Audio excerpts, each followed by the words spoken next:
What I have learned from my years of parenting is that there's more in your presence than even a present.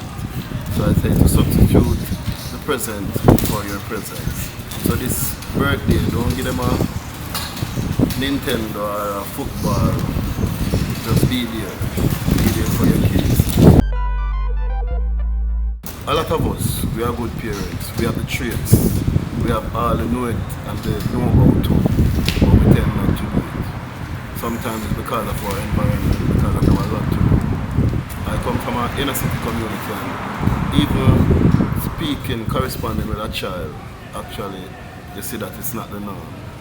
I might try to school a child on there and people will tell me, say, you know, you'll get blood pressure. You look here and talk to them. There's never a good background with just a mother or a father alone. And if you're a mother and father, you're not in a relationship with the mother or the father, you should keep a relationship with your child.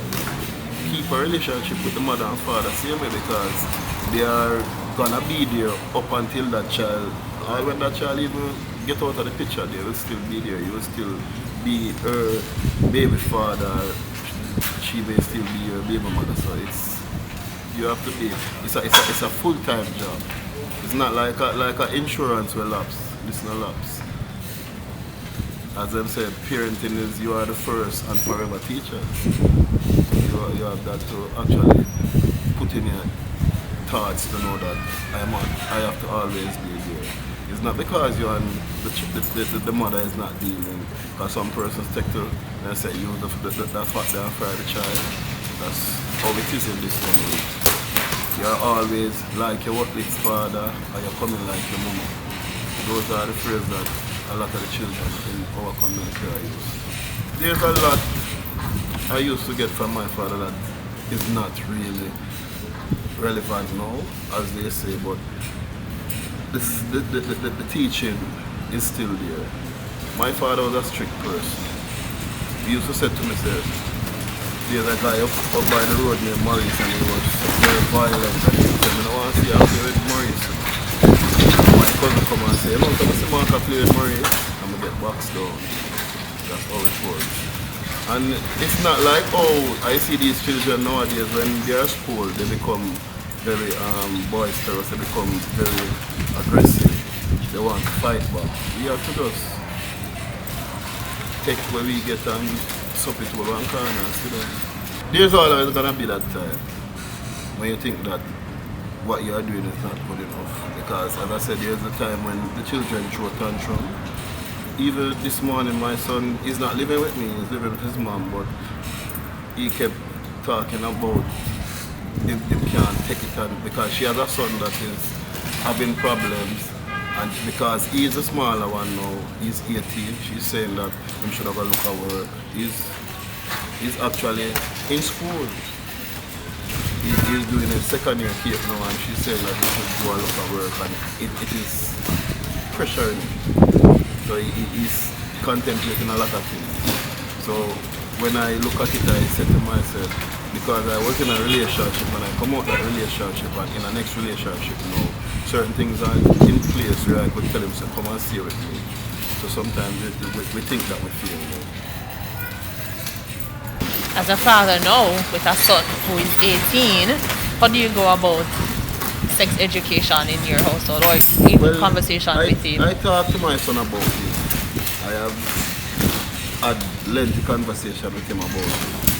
And my daughters, I never so much as had the opportunity because they were living with their mom. So, but I speak to them not as wholehearted as I should have. But we had some conversations. My son now, he's more close to me, he's my best friend, so we share, we talk about things a lot. Your son is your best friend? Yes. Yes, he's my best friend.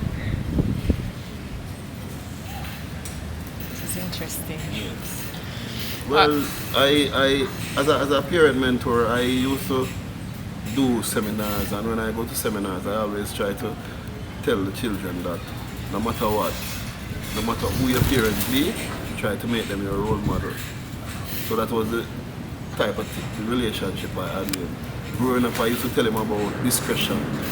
But I would go and I used to sell in the country and I would bring home a pack of donut and there was 4 of them at the board. And he would eat 5 of them at least and he would, because me and father, him eat share the donut. In the business with nobody. And business at him say, you have discretion, you know. You know, sometimes you say things to children and you don't explain to them. And one day him just said to me, Daddy, what discretion? And I had to tell him what discretion. And I was so glad that 2019,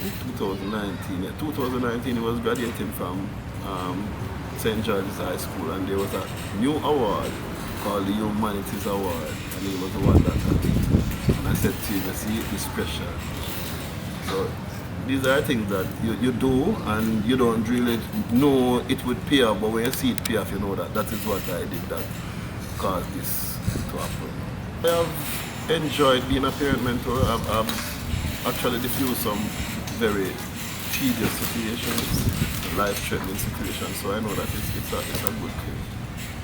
I wouldn't trade it for anything else. No matter what I'm doing, I'm still a parent mentor. So you can call on me any day, I'll show you. There isn't no secret to fatherhood, you know. As I said, one of the things is to actually set things in place. Because a lot of us, we just get caught up. As I say, I started at an early age getting involved in sex and that. I never really wanted a child, but it came. And we just have to work with it. One of the greatest father secrets is to be prepared. Anything you're doing, you be prepared. Because if you go buy one house, you put aside for buy a house. You go buy one car, put aside. But nobody now put aside for the children nowadays. It come and they will say, yeah, I work with it. And some persons do the unthinkable and throw it away, but it's a reality.